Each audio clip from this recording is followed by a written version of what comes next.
मुझे आज भी वो रात याद है जब मैंने उस ट्रेन को पहली बार देखा था।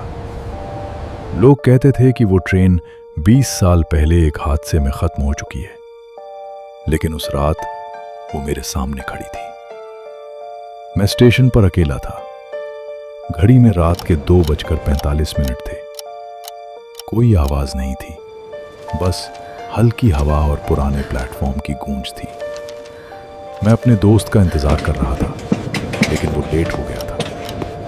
तभी अचानक पटरियों पर हल्की सी कंपन महसूस हुई, जैसे कोई ट्रेन आने वाली हो। मैंने सोचा इस समय कौन सी ट्रेन आती है, लेकिन फिर दूर से एक हल्की रोशनी दिखी।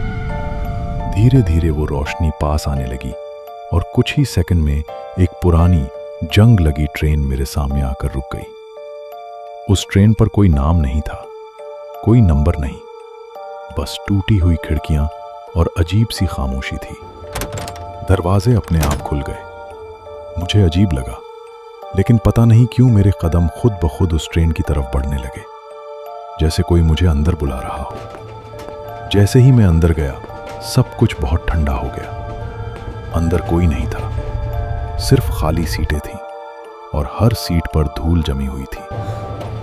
लेकिन फिर भी मुझे महसूस हो रहा था कि मैं अकेला नहीं हूं। मैंने पीछे मुड़कर देखा, कोई नहीं था, लेकिन ऐसा लग रहा था जैसे कोई मेरे पीछे पीछे चल रहा हो।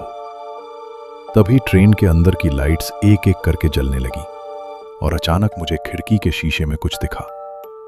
मेरे पीछे कोई खड़ा था।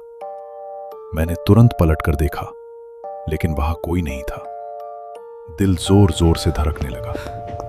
मैं बाहर निकलने के लिए दरवाजे की तरफ भागा, लेकिन दरवाजा बंद हो चुका था और तभी ट्रेन चलने लगी। मैंने खिड़की से बाहर देखा। स्टेशन धीरे धीरे पीछे छूट रहा था, लेकिन अजीब बात यह थी कि बाहर सब कुछ धुंधला था, जैसे हम किसी और ही दुनिया में जा रहे हों। तभी एक सीट पर बैठी हुई एक परछाई मुझे दिखी। वो धीरे धीरे मेरी तरफ मुड़ी और उसका चेहरा पूरी तरह जला हुआ था। मैं डर के मारे पीछे हट गया। तभी एक के बाद एक हर सीट पर लोग दिखने लगे। सबके चेहरे जले हुए, टूटे हुए, कि जैसे वो किसी भयानक हादसे का हिस्सा रहे हों। और फिर एक साथ सबने मेरी तरफ देखा और धीमी आवाज में कहा, तुम भी हमारे साथ आ गए। मेरे हाथ पैर कांपने लगे। मैं चिल्लाया, लेकिन मेरी आवाज जैसे कहीं खो गई थी। तभी वो जली हुई औरत धीरे धीरे उठी और मेरी तरफ बढ़ने लगी। मैं पीछे हटता गया, लेकिन ट्रेन का अंत आ गया था। अब मेरे पास कहीं जाने की जगह नहीं थी।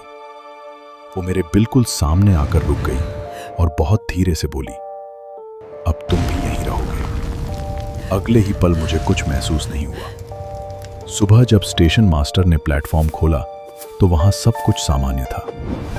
कोई ट्रेन नहीं थी, कोई आवाज नहीं थी, बस प्लेटफॉर्म के किनारे एक नया जला हुआ निशान था और उसके पास मेरी घड़ी पड़ी थी, जिसमें टाइम रुका हुआ था, 3:17 AM।